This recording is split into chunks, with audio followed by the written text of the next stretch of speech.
Is Dragon Ball Xenoverse 2 worth buying? Yes, it is. 8 out of 10. End of review. Oh, maybe you'd want to know why it's worth buying. Well, let's just start with the character creation part, which is awesome because they double the part for every character, and just the Saiyans now begin with an actual armor, which is awesome. Of course, still the same thing, they all kind of handle the same way. It's how you balance them, but just creating a character, it doesn't feel like two set of humans and the three alien races. No, they all feel more complete this time around with crazier parts and awesome stuff all around. Now let's follow up by the city area. Just the city area, like in the last game you have Toki prison cell. It wasn't a city, it was just like a ring-like city with nothing much to it. Now we have Content City, much bigger and clearly visually quite stimulating because you have all these different parts of like Namek and all these different parts of all other stuff. And now you can fly at a certain point, but at the beginning you have to make do with just like this vehicle thing that they give you.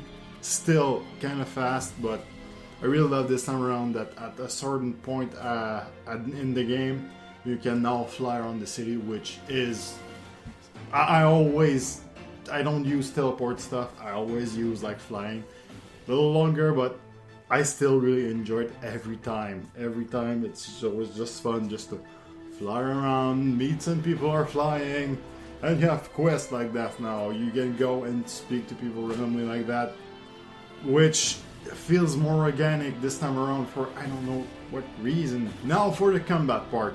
Did they change anything about the combat? Actually they did, and this time around it is awesome. I don't know why they like added more combos, and I don't know why, but it feels like I think they sped up the game a little bit, and it feels like a Dragon Ball game. Like in the first one, I always felt like the need always to go like take a Saiyan, go Super Saiyan, and blast everything out of sight. This time around, I just decided to go with the Frieza race, and I feel like 10 times a better player than I was in the last game. Don't know why, maybe it's just me who I just got better playing that game, but the feeling that you get from playing Xenoverse 2 versus the feeling that you get from playing Xenoverse 2 right after playing Xenoverse 1, it's insane. It's worth it. It's worth it. Listen to me. Now as for the story, I won't go much into the story because not want to give any spoilers or anything. Oh yeah, because spoiler never been obvious in the Dragon Ball games. Never. But the thing is, yes, they recycled things from the previous game, which it's kind of normal because it's a time thing. Yeah, you're gonna see other events, but like other events gonna be different from the last game around, but some are gonna be the same because it's in time. Like if you played the game and then go watch the series, you're gonna be like, oh, the series is the same as the video game but without the time patrol. Of course, dummies.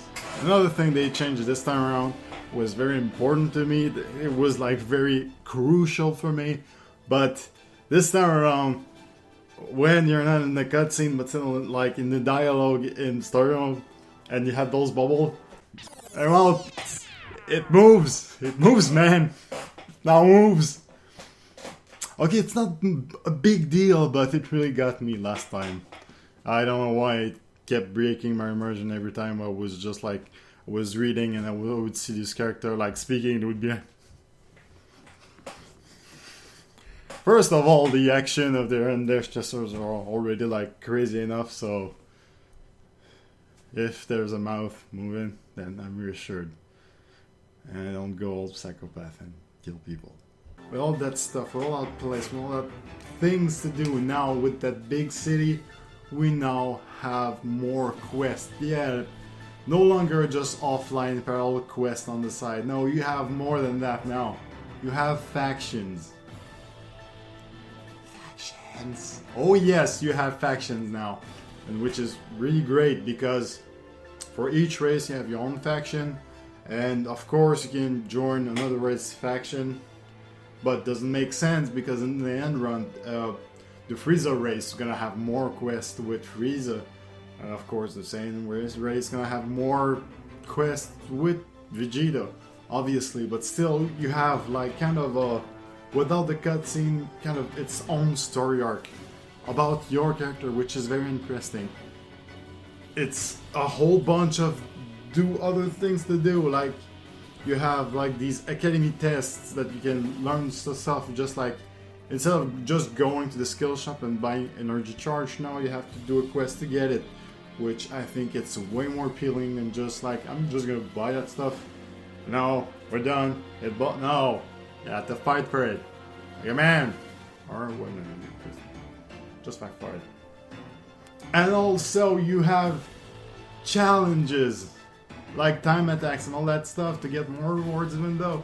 So in the end run, the stuff that you can do in Xenoverse 2 is nearly overwhelming. Buy it.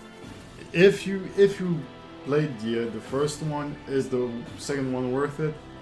Immensely, insanely. Go buy it now. If you didn't bought the first one, and are you going to miss out on like stuff if you buy the second one? Yes, you will. I'm sorry to be that guy, but yes, you will miss out on the stuff because you see, you have this Mass Effect thing. But once you finish the first one, or even though if you didn't finish the first one, you can upload your character from the first one into the second one, and you're gonna see that same character that you played in the first one in the second one in the storyline. Is that it, Mr. Jordwell? It's just that? No, it's not just that. It's actually more than that, because everything that you unlocked for your character in the first one, you get those things, the exception of the Super Saiyan stuff and all that stuff. Because I have a Frieza race, so but aside from that, I had this superpower during an event that I gained, like this Mega Blast during an event that I had during Xenoverse, the first one. And when I took my character from the first one and just like shut it in the second game, I had that power up with my character from the second one. From the beginning, the start of the game. I had that. So yes, it's worth it. So short term, it's short version, it's very good, it's worth. Big version, it's awesome. I love the first one, the second one is crazier for some reason. They didn't tweak much, but they added some stuff. And for the argument that it doesn't feel like a sequel, more like an expansion, or no, it's very sequel. I'm standing in the between. I don't feel like it's an expansion. I don't feel like it's a sequel. It's actually, it's like in between that word part, because they didn't really add much to the game, but they didn't really. They build up under the same engine, and they build it up from there. So I'm gonna leave it at that. It's not 1.5. It's not 2. It's 1.75. All happy with that? If you're not, tell me when I'm gonna care, because I don't have this right now. I'm caring. So, is it worth it? Oh yes. Plus with better music that the game, the first one suffered, it's worth it. It's very worth it. So, it's the end of the review. So it's worth it. I'm Mr.Jordwell. That's all the time we had for today. Same channel, same gentleman. See ya, good people! If you thought I'm gonna have like a let's play of Xenoverse this week, I bet your ass I will. I've been playing that game all weekend, so of course. That thing just cost me like $100 Canadian dollars. $80 US. Don't go check this up. It's around that. I'm not sure. I'm just quick math, but it still costs like a freaking bunch of money.